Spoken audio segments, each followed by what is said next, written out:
The Tom Woods Show, episode 491. Prepare to set fire to the index card of allowable opinion. Your daily dose of liberty education starts here. The Tom Woods Show. Hey, if you're like me, you do a lot of shopping online.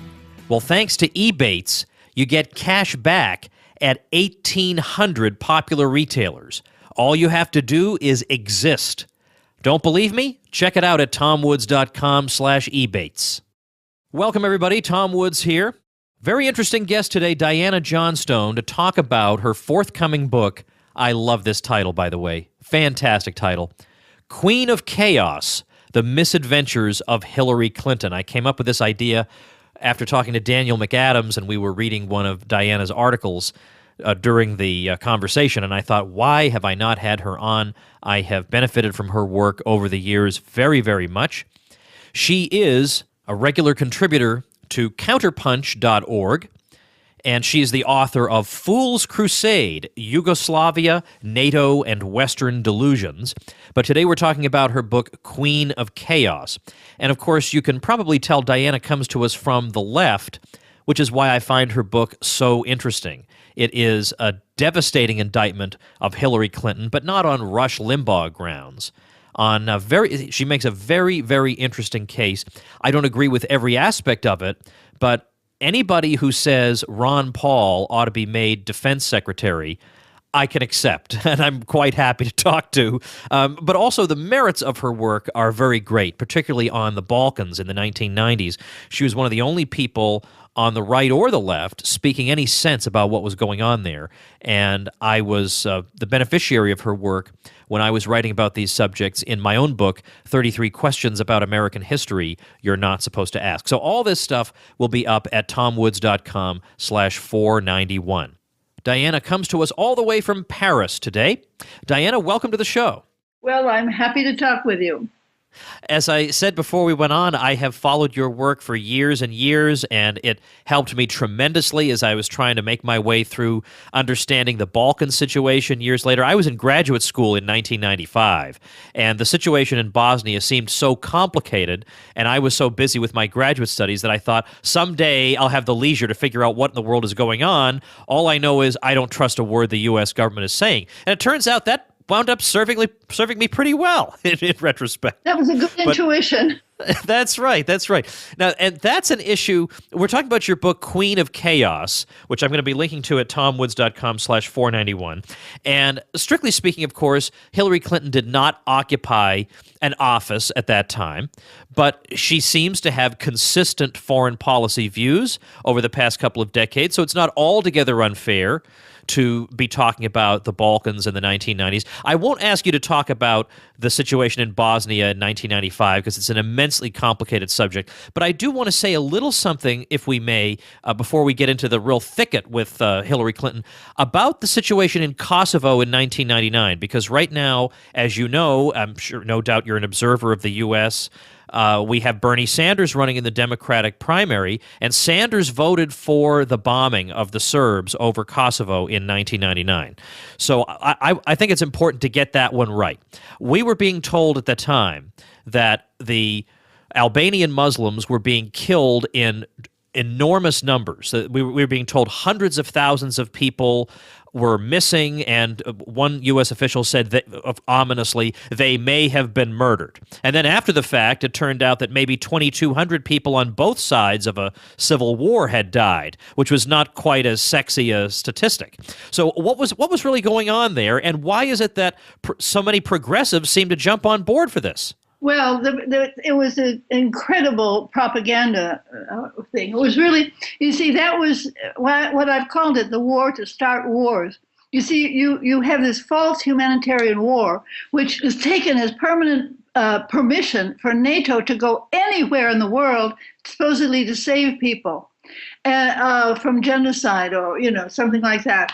And this was, you see, the threat of genocide in Kosovo was exactly like the weapons of mass destruction in Iraq. It was a false alarm that was designed precisely at the 50th anniversary of NATO to give NATO a new mission out of its treaty area, out of its defense area, into an offensive posture, but on humanitarian grounds. And the Kosovo Liberation Front was a bunch of gangsters, which we chose, as we tend to choose the worst people everywhere, as our allies, to undermine a legitimate government and give us an excuse to go in there, and then set up a huge U.S. military base. A few days after going in there to save the people, we set up a huge military base by just taking over people's farmland without asking their permission.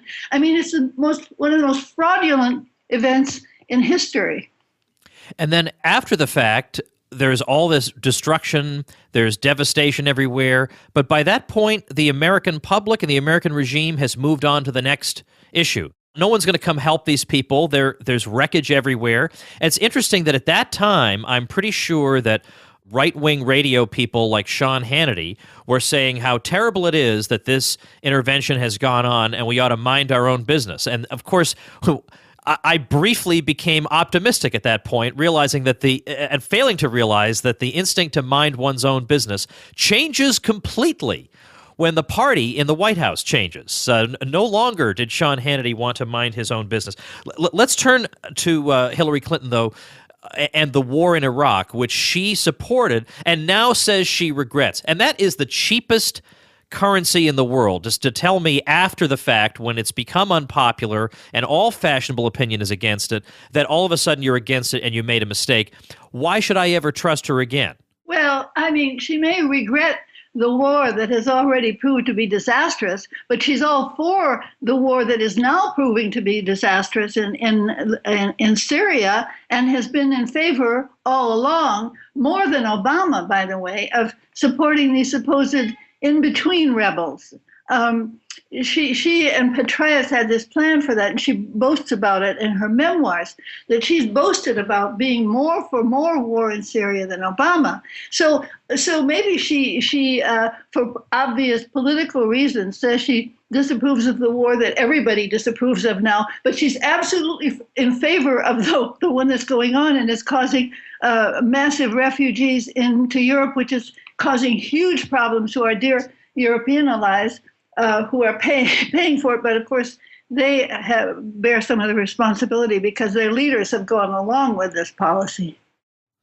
No doubt. Now, is this what you have in mind when you're referring to Hillary Clinton as Queen of Chaos? Take a minute to elaborate on that beautiful title. Well, exactly, because her policies are leading to chaos everywhere. I mean, the prime example in my book is Libya, because she bears more direct responsibility for that.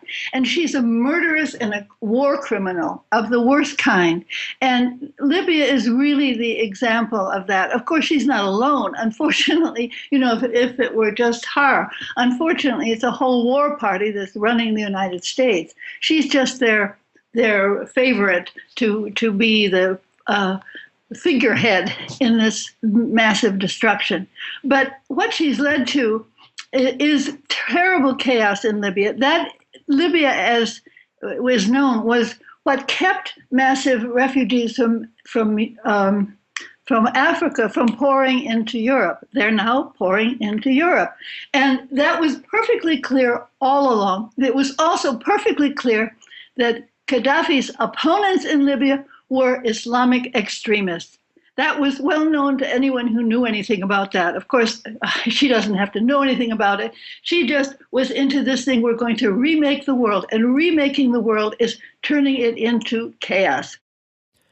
On the subject of Libya, let's say something about that. I remember at the time reading in the newspaper that Gaddafi was on the verge of wiping out a whole town. It was likely that he was just going to kill absolutely everybody. And that's why intervention was necessary. What was the truth of the matter? What was actually happening? Gaddafi gave a speech in which he called on the armed rebels to lay down their arms. Who wouldn't do that? When you're the head of a country, you have armed rebels, you ask them to lay down their arms, and if you don't lay down your arms, well, we'll use force against you. And he was also offering compromises that some of them could escape to Egypt, etc. Of course, he never said that, but when he gives a speech in Libya, who knows what exactly he said? Actually, the main person who sold that story to the West, he's mentioned in length in my book. I can't remember his name exactly, but he was the head of the supposed human rights group in Libya. He went to the Geneva and told stories which he admitted openly afterwards on camera that there was no evidence for that. But everybody took it up because beating up Libya looked easy to the West. Militarily, it's not a big opponent. And so they just think, since we have the military power to crush this small country with not much military force, well, let's do it. And so they did. And it's just opened Pandora's box all over the region and into Europe as well. What exactly is the motivating factor here? Gaddafi was completely cowed, and he had come out and said, I'm giving up my nuclear weapons program that nobody was really concerned about to begin with. He was totally cowed. He had come out and more or less emasculated himself. What possible reason? Now, here I am naively trying to find some rational reason. Why Libya? Just because it's weak? There are a lot of weak countries. Hillary uses an expression in dealing with Russia. She says in that short period of the supposed reset, when they had good relations, she speaks about, well, we use that to pick off the low-hanging fruit. And I think Libya looked like a low-hanging fruit. It looked like something, an oil-rich country whose leader the West never liked, but who was probably getting close to retirement, by the way, but leave that aside. But it just looked like an easy thing to do. And they could use the excuse of the Arab Spring, which was this big media hype. Arab Spring, this is supposed to be something wonderful. You don't really know what's going on, and it's very different from one country to another. But they would use that as, aha, we're going to do something wonderful and go in and save some people. This was completely invented, but why not grab a country that produces very high quality petroleum products? Why not grab it when it looks like it's an easy thing to do when we have an opportunity? And I think it's been on the hit list for years and years of one of the countries that the neocons want to regime change and remake the world in what is supposed to be our image. Well, if that's our image, it's the image of Dorian Gray. Tell me what life is like in Libya today. And I was trying to explain this to my daughter the other day because in school, unfortunately, she's surrounded by kids who accept the military propaganda line. We've got to go in and they always say the ambiguous we've got to go in and defend these smaller countries because they don't have the technical ability to defend themselves. And I keep thinking, well, they keep buying a lot of weapons from the U.S. I think most of them are okay. But she wants to know what to say when her friends are talking about the need to intervene and to help out these less fortunate countries. And I said, well, a lot of times in these situations, it's true there's a bad guy in charge, but there's no good guy waiting in the wings. There's a much worse scenario. It's not that we're choosing between good and bad. We're choosing between bad and much, much worse. Is that what's actually happened in Libya? Oh, it certainly is what has happened. I was in Libya in 2007 for an international conference on the International Criminal Court. It was an international jurist conference. And I was very struck by the fact that this was a high-level, important international conference with people from all over the world, right? And I noticed that Gaddafi had his posters on poles and things like that, but there was absolutely no intervention by Gaddafi in this conference. Now, if he was such a dictator, you'd have thought that he would have put his fingerprints on this conference. On the contrary, the general gist of the conference was contrary to the views of Gaddafi. I saw a bit of the country. It was very peaceful. I compared to other countries of that region. There were no beggars. Even in the bazaar, nobody was pushing you to buy. It was very calm and good quality stuff.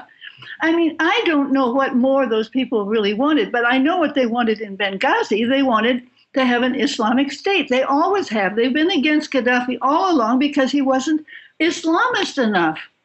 It's very clear. Women didn't have to wear veils. I was speaking to women lawyers there, et cetera, et cetera.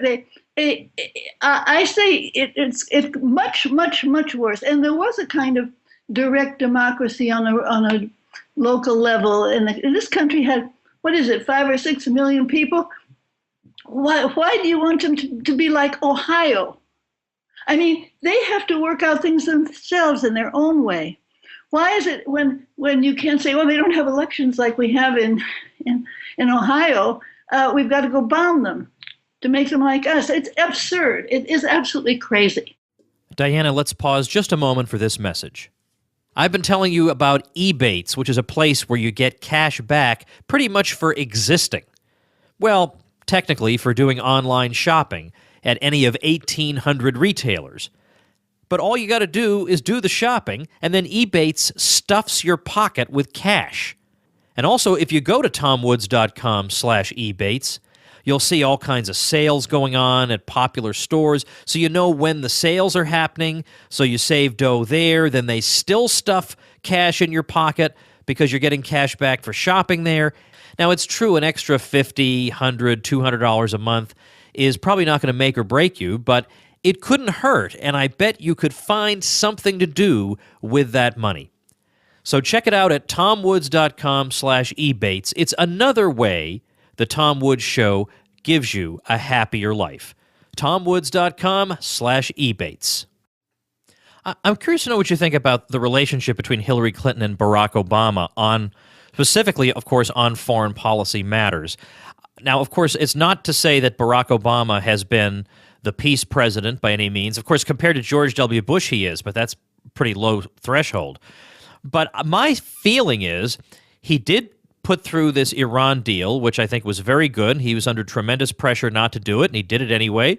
And I think that's all to the good.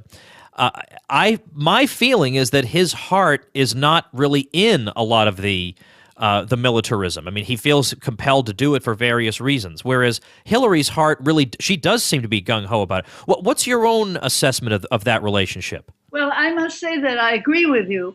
I think that, of course, Obama is responsible. I'm not sure. You see, I think that the American system now, the president is sort of a figurehead, and I make that point in my book. There's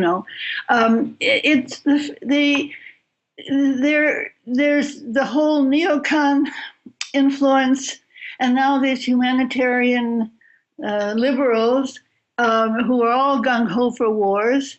I think the president is not really, he's a temporary figure. He's there for 4 years and maybe for another 4 years, but he's a temporary chairman of the board. He can't really decide everything. I agree that Obama is increasingly, I think, not enthusiastic about this war policy, but he's a figurehead of on a board which is divided, but which is majority pretty much on the neocon line. Now, the thing is that Hillary seems to be completely on that line without any hesitations whatsoever and with a lot of enthusiasm, indeed, for it. So I think she's much worse than Obama. Now, I can accept that. I can accept the idea that the president is actually more hemmed in than we think. But yet, if the president were really, really committed to peace, he could do it. Yes, he could. Like, for instance, Dennis Kucinich, I believe, would just not bomb anybody. I believe Ron Paul would not bomb anybody. So it's not. I don't think it's enough to say, well, it's too bad that he's got all these countervailing forces at work on him. If he were a stronger personality and believed in this more strongly and felt like he could expend enough political capital, he would do it. Now, he did do it with the Iran deal. I do give him credit for that. Well, yes. But you see, if he were that strong person, he'd have never got the nomination. Well, there you go. You see, neither Ron Paul, look, they put both Ron Paul and Dennis Kucinich on the sidelines, right? Those people never had a chance to be nominated. When Ron Paul was a candidate, why they pretended he wasn't there. I mean, you see, the person who will get the nomination has already shown a certain willingness go along with the people who, in fact, choose who's going to be president. Well, no doubt. But I have to say one thing that has disappointed me about the Bernie Sanders campaign is, first, how little there is on foreign policy in it, even though by and large he's certainly much better than anybody in the past 15 years has been. But secondly, one of the great things that Ron Paul did was to call out the whole Republican Party and say, everybody in this party is a horrifying warmonger, and I think you're all moral reprobates. And Bernie could say the same thing. These wars couldn't have happened without the complicity of my own party, and he should be calling out Hillary, and as far as I know, he's barely even mentioning her name. Yeah, I can't argue with you on that at all. So far, I don't really see the proper opponent for Hillary in the next elections on any side, because there's no Republic. They seem to be sort of the seven dwarfs, and there's just there's still time for something to happen. There's time for something to happen, and it's true. If you had a president who could arouse the American people to realize what's going on, and would come right out and educate the public to what we are being led into, which is global disaster. I'm convinced of that. If you had anybody politically acute enough, smart enough, and intelligent enough, not just smart like they are, they're sort of smart like Hillary, but intelligent, who knows to put things together and would have the courage to inform the American people and get elected, could then choose the people around him or her who would change policy and change course. This is not impossible. It's just that there's a long way to go. I was very much involved in Ron Paul's effort, and a lot of times people would say, well, if he got elected, he couldn't accomplish very much. He's only one person. He's just the president. But I said, even if he accomplished nothing at all, which I think is unlikely, suppose he accomplished nothing at all, one thing he could accomplish is for 4 years, he would have an unfiltered reach to the general public to teach them the real truth about the nature of the U.S. empire. And that alone, I don't care what legislation goes through or doesn't go through, that would be 4 better years than I can remember in my lifetime. And so you're right, getting to the public is very important, because no matter whether you're Democrat or Republican or whatever, the vast majority of the U.S. public has bought into this almost religious reverence for the military that we have now. I mean, I don't know when the last time was you were in the U.S., but it's gotten much worse since you were last here, I assure you. If you're on an airplane and you're landing, we have to salute and applaud all the service people on board for serving our country. You're not allowed to ask impertinent questions like, well, what exactly has been done to so-called serve our country in any of these recent wars? I mean, none of it. But you can't say any of it. In every sporting event, there's some military demonstration. It's everywhere. That's very, very hard to cut through. Even the typical Democrat, who's supposed to be at least mildly anti-war, stands up and cheers. That's amazing. No, I haven't been back for a while, and you've just given me reasons why. I'm sorry. But that's what we face here, and it's very, very frustrating. And toward the end of your book, you say that it's certainly not impossible that we could turn things around. And you're right. I mean, it's not a metaphysical impossibility. It's just extremely difficult on a practical level. Yeah, it is, because, of course, you've got the mass media against you. You've got Hollywood against you. You see, the public is constantly indoctrinated by the mass media and Hollywood too. I mean, I don't go to these movies, but I've heard about them, and it's all about killing people, and there's a whole sort of cultural indoctrination in the United States that's going on. I mean, it's visible if you're not there because the whole world sees it, but it's very alarming, and it's hard to break people out of that. To think clearly about what's going on. And there's all this Manichaeanism, all this dualism. There's the bad guys and the good guys, and we're the good guys. And I mean, this is infantile, absolutely infantile. And yet it's the kind of thinking that is promoted by the media, and I don't know what they're doing in the schools these days, but I never did think they were very, very good when it came to important subjects like history or geography. That's right. No, they're not so good. But once in a while, they'll be good on a war that's been over for 35 years. A lot of people are great on wars that have been over for 35 years. They tend not to be good on the wars that are going on now or the wars that they're contemplating. But for some reason, we are willing to listen to the very people who admit, I was wrong about this, I was wrong about that, the exact opposite of what I predicted occurred with this. And for some reason, these people keep getting invited back onto TV, and we're supposed to sit and watch. Before I let you go, I want to ask you if you could just say something about a term that Hillary uses, and I want people to understand what she means by it. She uses the term smart power. We need to use smart power. Does that mean that she would be less bellicose than the right-wing neocons, or what does that mean? Well, it doesn't mean much of anything. I mean, that is in opposition to the notion that Bush only used hard power.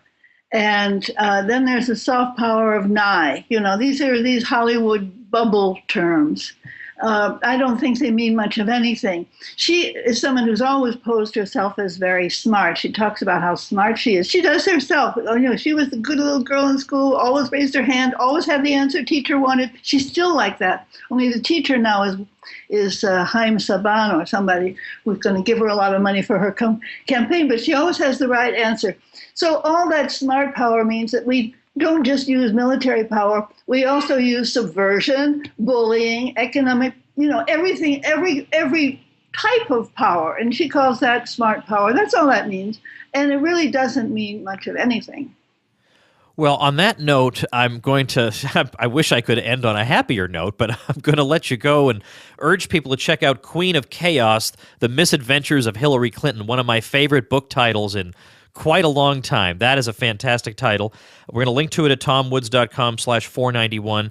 As we're talking, this is going to air, it's good heavens, today is so tomorrow will be September 16th, 2015. It's still on pre-order, but it's coming out imminently. So get over to Amazon, get on that link that I'll put at tomwoods.com/491. Counterpunch. You can order directly from Counterpunch. Okay, I'll put it on Counterpunch. That's right, because they have a basket, but it isn't quite in the basket yet. But I think it's at the printers about now. Okay, so I'll link over on Counterpunch, which is the American publisher for the book, and which very often publishes very interesting things that I've also benefited from. Well, I hope we can talk to you again in the future. I wish you the best of luck with this book. If there were any justice in the world, all Americans would be reading it. But anyway, you can rest in the satisfaction of knowing that you have done the right thing, and that's at least something. Thank you very much, Diana. Well, thank you. It was a pleasure. All right, everybody, remember, if you want to attend the Mises Circle in Dallas on October 3rd, 2015, you don't have to pay the $95 admission fee. You pay nothing at all. All you have to do is write to me and tell me you'd like to attend. There'll be a lunch and some talks by people you love, like Lou Rockwell and Tom DiLorenzo and Jeff Deist. And maybe you love me if you're listening to the show. So we'll all be there. It's a lot of fun. The way to do it is just write to me at tomwoods.com, and at the top, just click the contact page, fill out the form, and we will get you on your way and all set. As usual, we're having some good discussions over in the private Facebook group, which is one of the 8,758,318 benefits you get as a supporting listener of the show. So join us over at supportinglisteners.com if you like this show and you feel like you're getting something out of it. Tomorrow, we're going to be talking about the GOP debate that is taking place tonight. We're going to talk about that tomorrow. The thing is, the episode's going to come out a little later in the day than usual because I have a speaking engagement tonight in Colorado, and I'm going to be on my way home, and unfortunately, the airport is not close to my office. So I'm going to zip over here. We're going to record that episode, get it out to my audio guy. We can do everything we possibly can to get it there for you for your commute home. So you'll at least have it on the way home. So please watch for that tomorrow. Thanks for listening. See you then. Become a smarter libertarian in just 30 minutes a day. Visit tomwoods.com to subscribe to the show for free, and we'll see you next time.